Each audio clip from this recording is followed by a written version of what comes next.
마태복음 11장 20절부터 30절까지를 잡아놨는데요. 제가 오늘 그 교환에는 25절부터 써놨습니다. 위에 것들은 그냥 한 가지 내용을 얘기하는 거라서 제가 간단하게 설명하고 넘어갈 거고요. 25절부터 27절까지만 같이 한번 읽었으면 좋겠습니다. 너무 길진 않으니까요. 같이 25절부터 30절까지 이렇게 같이 한번 읽어보도록 하겠습니다. 시작. 그때 예수께서 대답하여 이르시되 천지의 주이신 아버지여, 이것을 지혜롭고 슬기 있는 자들에게는 숨기시고 어린 아이들에게는 나타내심을 감사하나이다. 옳소이다. 이렇게 된 것이 아버지의 뜻이니이다. 내 아버지께서 모든 것을 내게 주셨으니 아버지 외에는 아들을 아는 자가 없고 아들과 또 아들의 소원대로 계시를 받은 자 외에는 아버지를 아는 자가 없느니라. 수고하고 무거운 짐진 자들아, 다 내게로 오라. 내가 너희를 쉬게 하리라. 나의 멍에를 메고 내게 배우라. 그리하면 너희 아버님이 쉼을 얻으리니 이는 내 멍에는 쉽고 내 짐은 가벼움이라 하시니라. 아멘. 너무 많이 읽었던, 너무 많이 접했던, 또 교회에서도 많이 간판이나 이런 데다 많이 걸어놨던 수고하고 무거운 짐진 자들아 다 내게로 오라. 보통 여기까지만 써놓죠. 왜? 그렇죠. 여기까지만 써놓고 마태복음 11장 28절 이렇게 써놓습니다. 행복누림교회를 제가 시작하고 성경누림으로 시작했지만 시작하면서 제가 늘 강조하고 제 마음속에 흔들리지 않으려고 애쓰고 있는 내용이 1번입니다. 1번. 행복누림과 성경누림은 성경을 성경으로 보기 위해서 수고하는데 그 수고 외에는 다른 수고는 신앙에서는 있을 수 없다는 것을 저는 강조하려고 하는 거죠. 성경을 지금 대부분이라고 그러면 너무 마음이 아프고요. 몇몇 교회들은 성경을 가지고 장사를 합니다. 목사 입장에서 이렇게 얘기하면 부끄러운 내용이긴 하지만 성경 가지고 장사를 잘 하시는 분들이 많습니다. 성경으로 설교를 하는데 성도들이 돈을 많이 내야 되는 것처럼 들려지도록 많이 수고를 해야 되는 것처럼 성경을 해석해주고 많이 희생을 해야 되는 것처럼 성경을 설교합니다. 그런 내용들이 너무 저도 많이 들었었고요. 그래서 저는 이렇게 표현을 해놓은 거예요.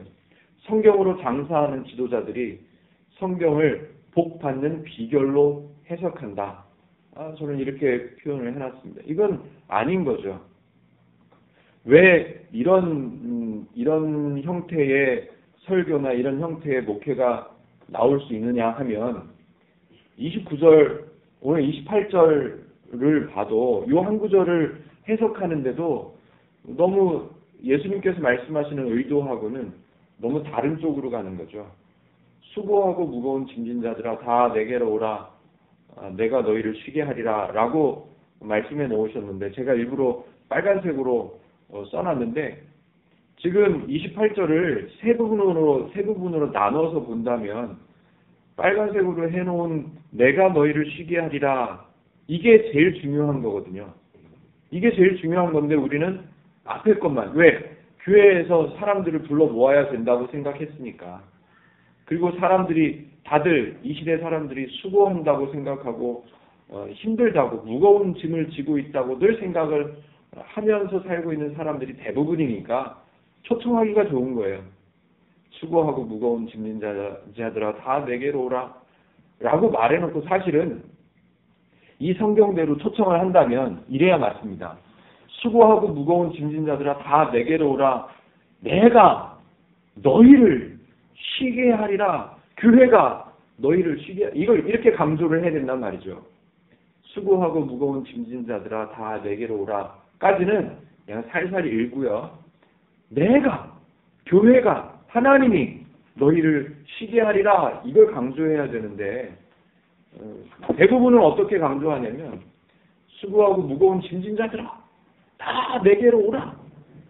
그리고 나서 뒷부분은 달라집니다. 그 얘기 듣고 수고하고 무거운 짐진 자들아 다 내게로 오라 얘기를 듣고 교회를 오면 왔으니까 이제부터 당신은 더 수고하고 더 열심히 해서 복 받을 준비를 하시고 복 받을 만한 행동을 하시고 복 받을 수 있을 만한 자격을 갖추십시오. 어떻게? 주일 성수를 잘하고 헌금을 잘하고 11조를 잘하고 새벽 기도를 잘 나와서 하나님께서 복 주실 만한 자격과 조건들을 갖추십시오. 라고 초청은 초청대로 해놓고 더 무거운 짐을 주는 거죠. 지금 우리 교회들이 적지 않은 교회들이 제가 어떻게 표현을 해야 좀 마음이 덜 아플까? 적지 않은 교회들, 대부분의 교회들이라고 그러면 너무 마음이 아프고요. 적지 않은 교회들이 이렇게 합니다. 수고하고 무거운 짐진 자들아 다 교회로 오라 라고 초청해놓고 오면 이제는 힘들어도 이게 아깝게 생각하지 말고 11조를 해야 됩니다. 그래야 복을 받습니다. 라고요. 아니요. 11조나 헌금은 교회를 세우고 교회에서 하나님의 말씀이 선포되는 일이 진행되기 때문에 교회를 세워가는, 교회가 잘 운영될 수 있도록, 그래서 하나님 기뻐하시는 말씀이 잘 전파될 수 있도록 교회가 세워지도록 하는 것이 헌금이고 11조입니다. 근데 복을 받는 비결이라고 강조를 해가면서 복을 받으려면 이거를 해야 된다고. 더군다나 거기다 좀 더 세게 나가죠. 11조를 안 하는 것은 누구의 것을 훔치는 거라고요? 하나님의 것을 훔치는 거라고. 사람들은 성경을 가지고 예수님께서 말씀해 주신 복된 말씀으로 마태복음을 통해서 말씀해 주신 그 성경 구절 너무 진짜 귀하고 너무 기쁠 수 있는 그런 성경 구절을 가지고 장사를 하고 있다는 말이죠. 하나님은 쉬게 하리라 라고 강조하고 선포하는데 사람들은 쉬려면 헌신해야 된다고, 쉬려면 노력해야 된다고, 쉼을 얻으려면, 복을 받으려면 더 수고하고 더 애써야 된다고. 그래서 늘 말씀드리는 성도의 5가지 의무 이런 거 그런 게 나오는 거죠. 교회에서 더 봉사해야 되고 더 열심히 일해야 되고 더 수고해야 되고 더 헌신해야 되고. 성경을 장사치로 사용하는 것은 안타까운 일이고 더 안타깝고 더 아픈 것은 성경을 바르게 이해하지 못하게 만들고 있다는 거죠. 오늘 그래서 이 28절을 좀 조목조목 살펴보려고 합니다. 20절부터 24절까지 이렇게 문단으로 성경에 보면 써 있습니다. 문단으로 되어 있는데 이거는 무슨 내용이 써 있냐면 화 있을진저 고라시나 화 있을진저 베세다야 너희에게 행한 모든 권능을 두로와 시돈에 행하였더라면 그들이 벌써 베옷을 입고 제에 앉아 회개하였으리라. 사람들한테 막 야단치는 것 같은 그런 내용들이 등장합니다. 화 있을진저 하면서 이게 무슨 내용이냐면 예수님께서 뭘 말씀하시려고 하냐면 20절부터 24절까지 그 뒤에도 물론 비슷한 내용이 나오지만 20절부터 24절까지의 내용은 니네는 안 된다는 거예요. 너희들에게는 능력이 없다. 그 얘기를 하시는 거예요. 너희들에게는 뭘 받아들일 수 있을 만한, 이해할 수 있을 만한, 알아낼 수 있을 만한, 쉼을 얻을 수 있을 만한, 쉼을 만들어낼 수 있을 만한 아무런 힘이 없다는 거예요. 너희들이 그 쉼을 얻을 수 있고 쉼을 만들어낼 수 있는 능력이 있다고 얘기하는 것은 말도 안 되고 너희들보다 아마 저 죄를 지었던 고을들, 마을들 그 사람들에게 아마 지금 너희들한테 전했던 것처럼 전했으면 아마 그 사람들이 더 빨랐을 거다 라고 지금 예수님의 말씀을 듣고 있는 그 사람들에게 너희들은 능력이 안 된다. 그것을 강조하시는 거예요. 가르쳐 주시는 거죠. 야단치는 게 아니라 화 있을진저 이런 식으로 얘기가 나와서 야단친다고 생각하는 분들도 있는데 야단치는 게 아니라 너희들은 약하다. 너희들은 부족하다. 너희들은 못한다. 그 얘기를 지금 20절부터 24절까지 하고 있는 거죠. 그 다음에 보면 이제 성경책을 별로 안 갖고 다니시는데 성경에 보면 여기 파란색으로 또 소제목이 써 있어요. 25절 위에 짐진 자들아 내게로 오라 라고 되어 있습니다. 제가 전에도 한번 잠깐 말씀을 나눴었는데 이 성경에 이렇게 주석처럼 소제목을 달아놓은 것 때문에 성경을 오해하게 만드는 경우들이 가끔 있습니다. 요 파란색으로 되어 있는 요 제목, 짐진 자들아 내게로 오라 라고 오늘 읽은 본문인데 25절부터 30절까지인데 짐진 자들아 내게로 오라 라는 게 제목이 되면 절대로 안 되고, 제목이 되려면, 제목을 단다면 내가 너희를 쉬게 하리라가 되어야 되는 거죠. 이제 28절을 살펴보기 전에 이제 앞에 25절을 제가 한번 조금, 이게 왜 제가 설명을 해보려고 그러냐면 이해가 잘 안 돼요. 사실 그냥 읽으면. 읽어보겠습니다. 그때에 예수께서 대답하여 이르시되 천지의 주제이신 아버지여, 이것을 이 복음에 관련된 천국 얘기 뭐 이런 것을 얘기하는 거예요. 이것을 지혜롭고 슬기 있는 자들에게는 숨기시고 어린 아이들에게는 나타내심을 감사하나이다. 왜 이렇게 가만히 따져보면 지혜롭고 슬기 있는 자들이 있고 또 어린 아이들처럼 어린 아이들 같이 생각이 짧고 이런 사람들이 있고 두 부류의 사람이 있는데, 슬기롭고 지혜로운 사람들한테는 왜 숨기시고 또 어린아이 같은 순진해서 그럴까? 어린아이 같은 믿음이라고 말씀하셨으니까 어린아이라서 얘네들한테는 보이시고 그러는 걸까? 라고 이해를 한다면, 그렇게 해석을 한다면 여기서 또 도전이 나오는 거죠. 복음서가 아니라 도전이 나오는, 우리는 어린아이 같은 믿음을 가져야 된다고 그렇게 말을 해요. 근데 마태복음에 나오는 예수님의 말씀 중에 어린아이와 같지 아니하면 이라고 비유로 표현하는 데가 몇 군데 나와요. 어딘지는 몰라도 생각은 나죠. 어린아이 같지 아니하면 천국을 가질 수 없다 뭐 이렇게 말씀하신, 왜 어린아이라는 비유를 이렇게 들으시냐면 이런 거예요. 어린아이처럼 순결해라, 어린아이처럼 순진해라, 어린아이 같은 믿음을 가져, 그런 게 아니라 한번 이거는 마태복음은요 어려운 내용이 아니라 쉽게 생각해야 이해가 되는 내용들이에요.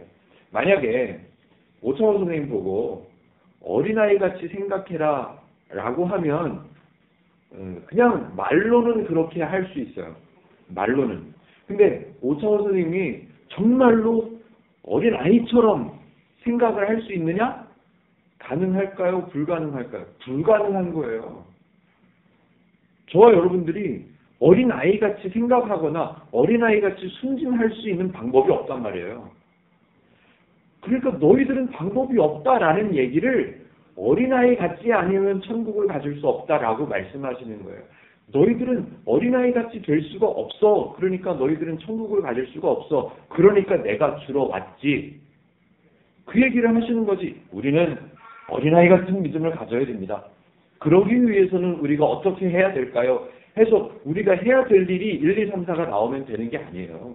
그게 아니고 어린아이라고 말씀하시는 거는 우리에게 가능성이 없다고 얘기하시는 거예요. 여기 지금 예수님의 말씀을 듣고 있는 사람들에게 너희들은 가능성이 없다라고 얘기하시는 거예요. 자, 볼게요. 지혜롭고 슬기 있는 자들, 어떤 사람들일까요?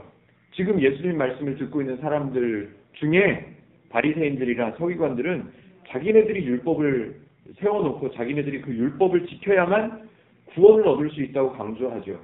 자기가 알고 있다고 생각하는 거예요. 어떤 방법? 구원을 얻는 방법을 자기는 알고 있다고 생각하는 거예요. 제가 늘 강조하죠.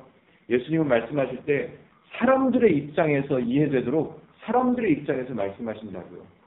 그 사람들의 입장에서 볼 때 지혜롭다고 생각하는 너희들 스스로에게는 감추어져 있다라는 말이에요. 왜? 하나님이 감추셔서 감추어진 게 아니라 들으려고를 안 해요.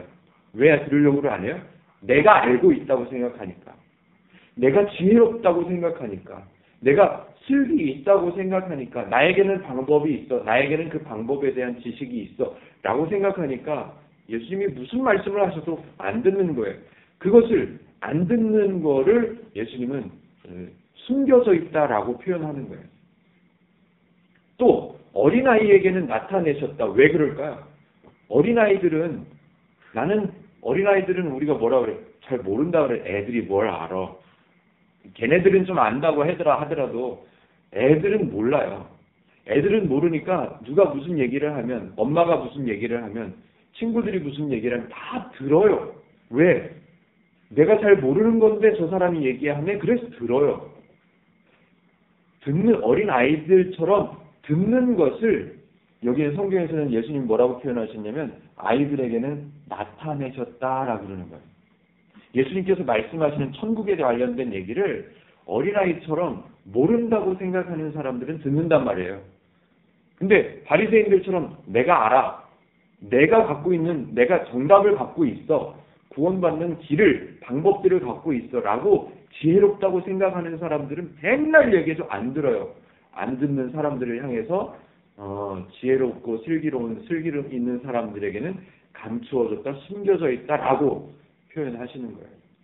그나마 모른다고 생각하는 사람들, 그 사람들이 들을 수 있다면, 그리고 지혜롭다고 생각하는 사람들이 깨달을 수 있다면 얼마나 감사하겠어요. 그런데 예수님은 아시는 거예요. 너희들은 지혜롭다고 생각하지? 그래서 안 듣지? 그러니까 너희들에게는 감춰진 것처럼 돼 있는 거고, 어린아이처럼 다 듣는 사람이라면 다 알 수 있게 된다. 그게 얼마나 감사하냐고 그거예요. 지금 예수님은 20절부터 계속 너희들은 안 돼. 너희들은 불가능해. 너희들은 아무리 수고하고 아무리 애써도 안 돼. 가능성이 없어. 라는 것을 강조합니다. 제가 20절부터 24절까지를 간단하게 말씀드리고 넘어갔는데요. 굉장히 심각하게 나오는 거예요, 진짜로. 20절부터 24절까지 읽어보면 막 책망하시되 화 있을진저 막 이렇게 나오는데 사람들 보고 얘기하시는 거예요. 너희들은 안 된다고. 오늘 본문에 나오는 단어를 이렇게 빌어서 사용해 표현해 본다면 너희들에게는 쉼을 얻을 수 있는 방법이 없다는 거예요. 너희들은 쉴 수 있는 능력이 없다는 거예요. 마음의 평안함을 가질 수 없고 행복함을 만들어낼 수 없고 풍성함을 소유할 수가 없다. 그 얘기를 지금 20절부터 계속 하시는 거예요. 그리고 나서 28절을 이제 말씀하시는 거죠. 다른 구절들은 다음에 또 기회 되면 할게요. 28절을 그래서 말씀하시는 거예요.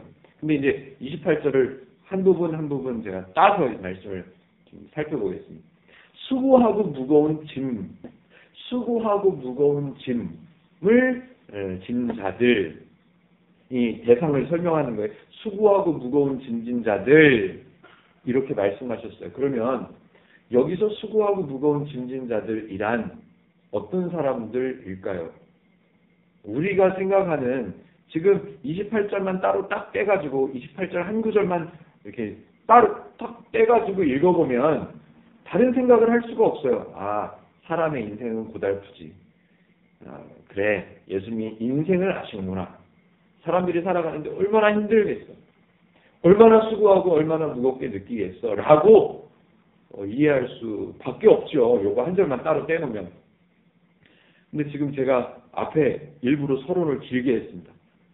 지금 예수님 무슨 말씀을 하고 싶으신 거냐면 너희들은 지혜롭다고 생각하고 너희들에게 방법이 있다고 생각해서 그 방법 때문에 그 방법들을 이루어내기 위해서 길거리에 나가서 일주일에 2번씩 막 죄를 뒤집어 쓰고 금식한다고 나는 금식한다 소리치게 하죠. 일주일에 몇 번씩 기도하게 하죠.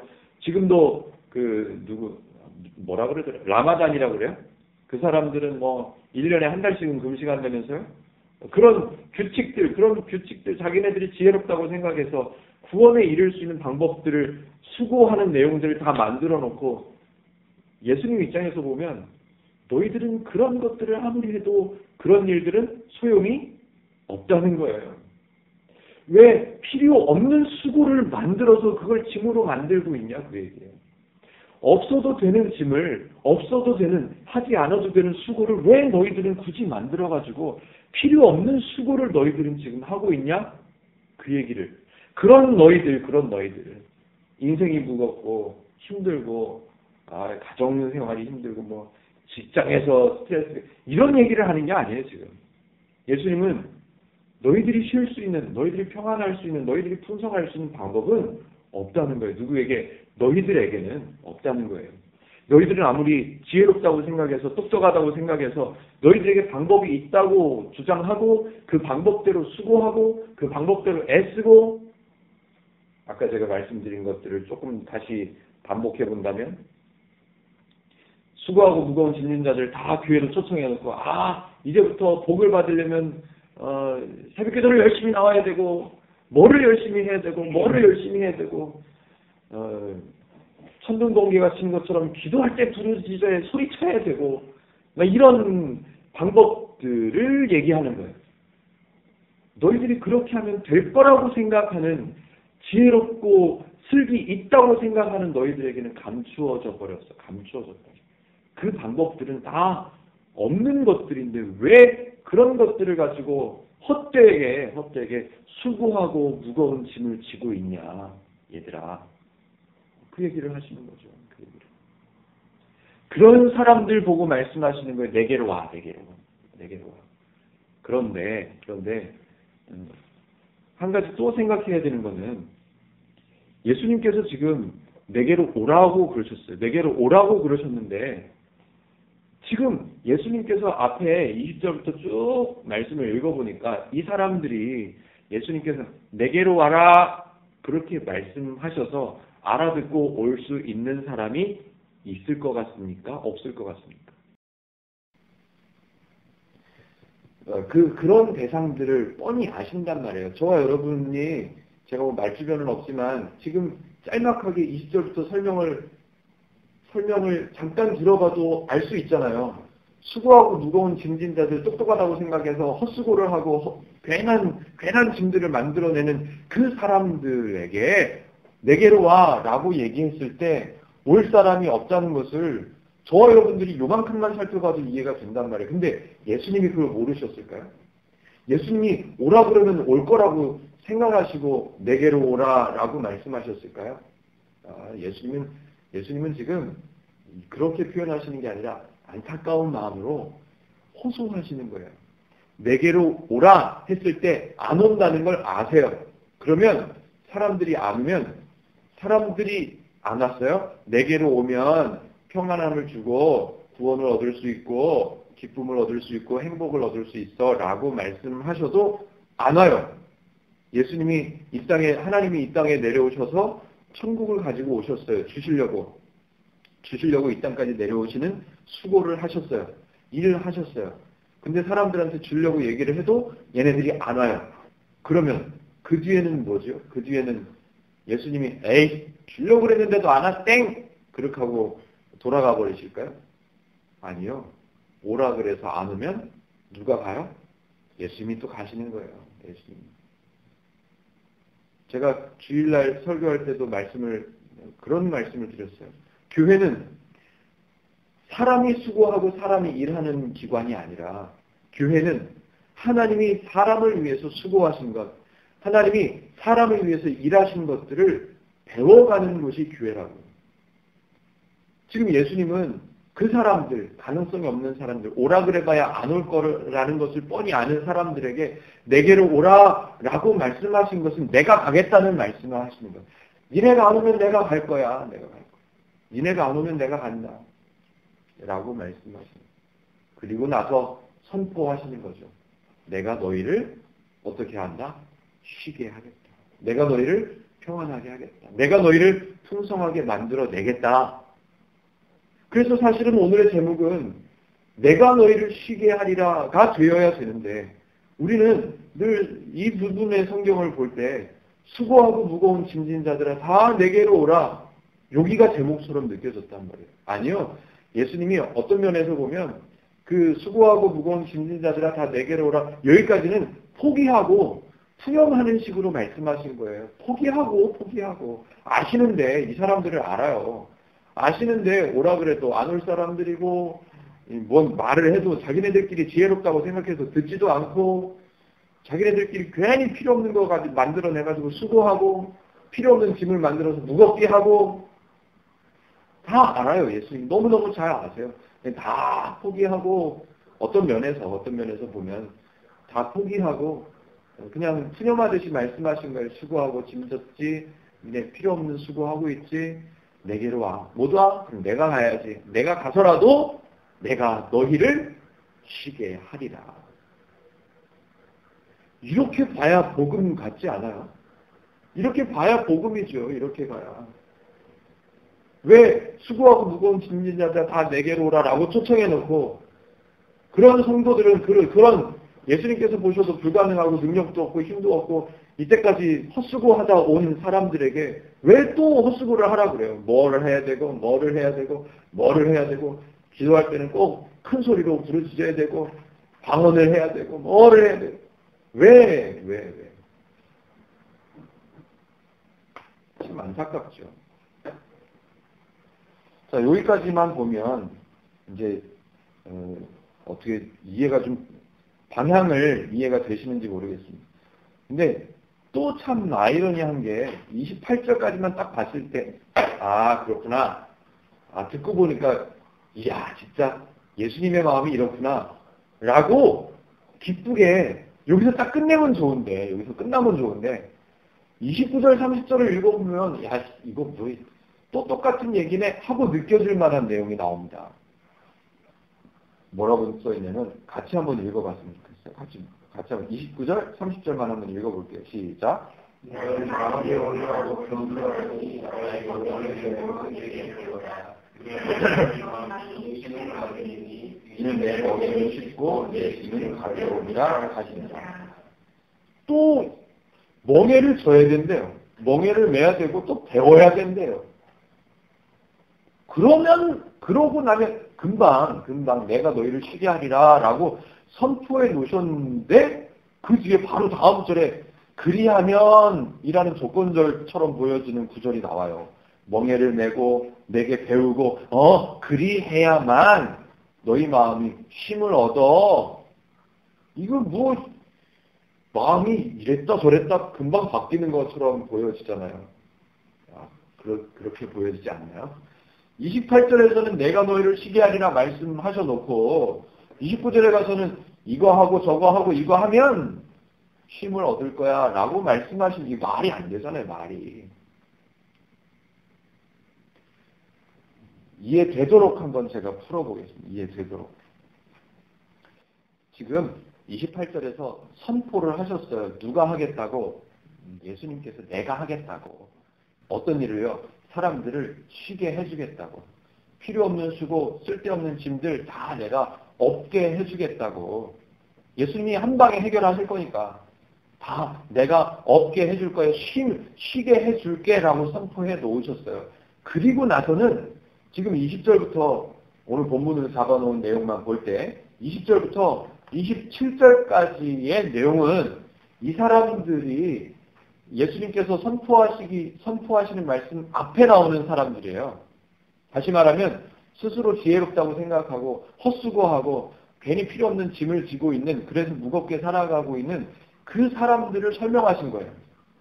그 사람들을 설명한 거라고요.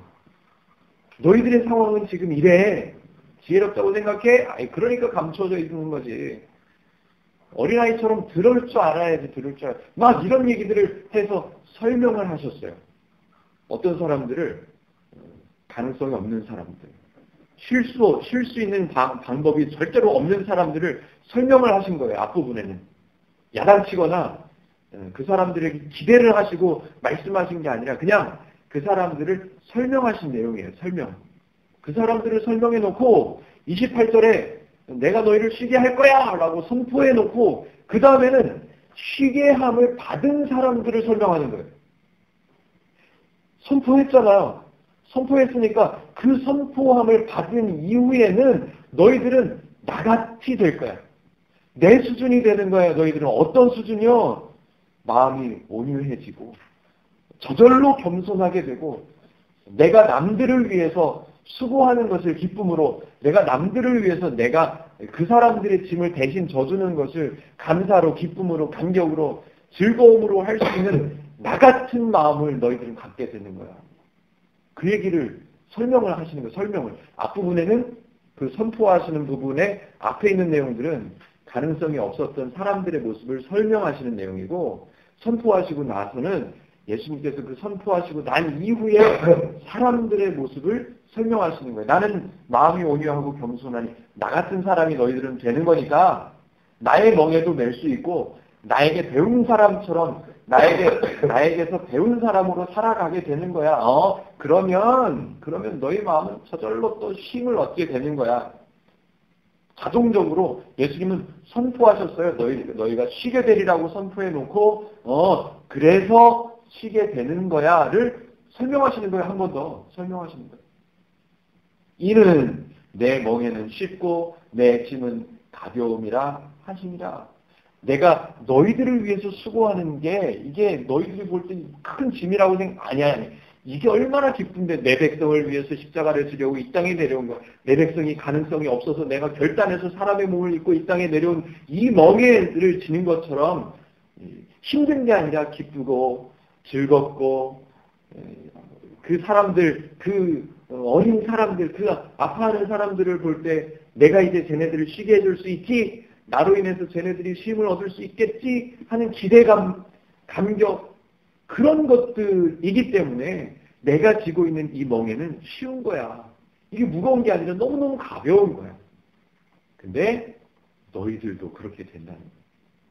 너희들도 하나님께서 주신, 예수님께서 주시는 그 복음을 정말로 하나님의 원리를 습득하고 하나님의 뜻대로 살아갈 수 있는 사람이, 그런 성도가 되면 저절로 마음은 평안해지고 쉼을 얻을 수 있는 사람이 되는 거고, 더군다나 한 걸음 더 나아가면 나처럼 다른 사람의 멍에를 대신 지어줘도, 다른 사람의 짐을 내가 대신 져주는 행동을 해도, 그런 생각을 해도 그건 무거운 게 아니라, 짐이 아니라 가벼운 거로 느껴지게 된다. 그래서 그런 사람들은 누릴 수 있다는 거죠. 뭐를? 예수님께서 선포하시면서 주시는 그 쉼을, 그 평안을, 그 행복을, 그 기쁨을, 그 감격을 누릴 수 있다는 거죠. 늘 저는 마태복음을 보면서 말씀을 마무리할 때마다 누린다는 단어를 써요. 참 제가 좋아하는 단어인데요. 하나님께서 주시는 것을 사람은 그걸 가지고 누리는 거예요. 우리가 할 수 있는 것은 우리가 열심히 기도해서 뭐를 해결해내고, 아니요. 우리가 열심히 기도해서 해결해내는 게 아니라 우리가 하나님께 말씀드렸더니 하나님께서 해결하시는 거예요. 하나님께서 해결하셨다고 말해야 되는데 내가 기도해서 됐어. 우리는 그렇게 얘기해요. 아니요. 그건 진짜로 말 그대로 수고하고 무거운 짐진자들이 되는 거예요. 그 문제가 해결되기 위해서 내가 수고해야 된다고 생각하는 거예요. 아니요. 예수님께서 하시는 거예요. 하나님께서 하시는 일이에요. 우리는 그 하나님을 믿으면 되는 거예요. 그 하나님을 의지하면 되는 거고, 그 하나님께서 저와 여러분에게 주시는 기쁨, 저와 여러분에게 주시는 쉬게 하리라 라는 말씀, 이것들을 우리는 누리면 되는 거예요.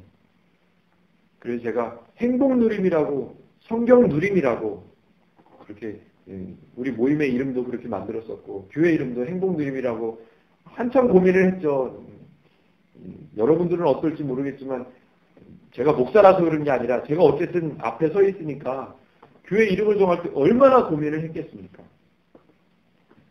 논산중앙 뭐 이게 별의별 생각을 다 해봤죠. 근데 제가 성경으로 목회를 하고 싶은 마음을, 흔들리지 않게 하고 싶은 마음을 가지고 있으면서 계속해서 반복해서 생각나게 해주셨다고 저는 믿는데, 하나님께서 주신 것들을 우리는 누리는 사람이 되어야 된다라는 생각을 계속 하게 됐어요. 그래서 쉼을 누린다, 평안 누림교회, 이 말이 어감이 좀, 그래서 제일 좋은 어감 행복 누림교회. 그대로 할까도 생각을 했어요. 성경 누림교회. 저는 그 단어가 너무너무 좋아요. 근데 성경 누림교회라고 하면 좀 이게 또 이단 아니야, 뭐 이런 느낌도 들 것 같아서, 시대가 이렇게 됐다는 게 참 안타까운데요. 그래서 행복 누림이라고 이름을 정해봤습니다. 저와 여러분들은 성경을 보면서 하나님께서 나를 위해서 이런 것들을 주셨구나, 내게 주신 것이 이런 것들까지 있었구나 라고 하나하나 내게 주신 것들을 알아가면서 그것을 내 것으로 내가 누릴 수 있는 사람이 되어가는 게, 제가 볼 때는 그게 신앙생활을 하는 거라고 생각합니다. 오늘 마태복음 11장 20절부터 30절까지를 조금 간략하게 제가 좀 살펴봤는데요. 굉장히 복음입니다. 어마어마한 복음입니다. 이 성경을 보고 누가 와가지고 우리는 아이들처럼 어린아이들처럼 믿음을 가져야 돼라고 더 어린아이 같은 믿음을 갖기 위해서 무언가를 해야 된다고, 무언가를 공부해야 되고 무언가를 훈련해야 된다고 말하는 사람이 있다면 그 사람은 성경을 오해하고 있는 거예요.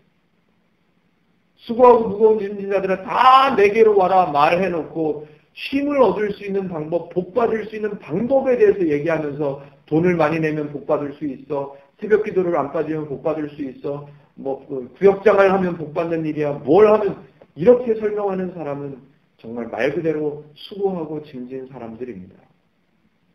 필요 없는 수고, 필요 없는 짐들을 우리는 너무 많이 지고 있어요. 부끄럽게도 교회들은 많지 않지만 많지 않다고 믿고 싶은 마음으로 말씀을 드리자면 몇몇 교회는 이런 성경 구절을 가지고 조건들을 만들고 헌신의 제목들을 만들어서 더 많이 일하게 만들고 성도들이 더 무거워지도록 만들고 쉴 수 없도록, 쉬기 위해서 쉴 수 없도록 만들어내는 그런 장사하는 분들이 간혹 계셔서 참 안타깝습니다. 제가 처음에 말씀드렸는데, 이렇게 넋두리로 말씀을 드렸는데, 제가 이제 저 혼자 마음껏 설교할 수 있고, 마음껏 성경을 제가 깨닫게 하신 대로 이렇게 소리칠 수 있도록 지금 이 상황이, 이렇게 된 상황이 저는 막막한 것도 있고, 돈 문제도 있고, 여러 가지 있지만, 이 성경을 같이 공부할 수 있다는 것 자체가 저는 너무너무 좋고요. 개인적으로 저는 참 감격스럽습니다. 여러분들은 어떤지 모르겠지만 그렇습니다. 오늘 그래서 마태복음 11장 28절에 대해서는 주황색으로 이렇게 형광펜으로 칠해놨습니다. 내가 너희를 시기하리라가 제목이 되어야 된다고. 오늘 여기까지는 하겠습니다.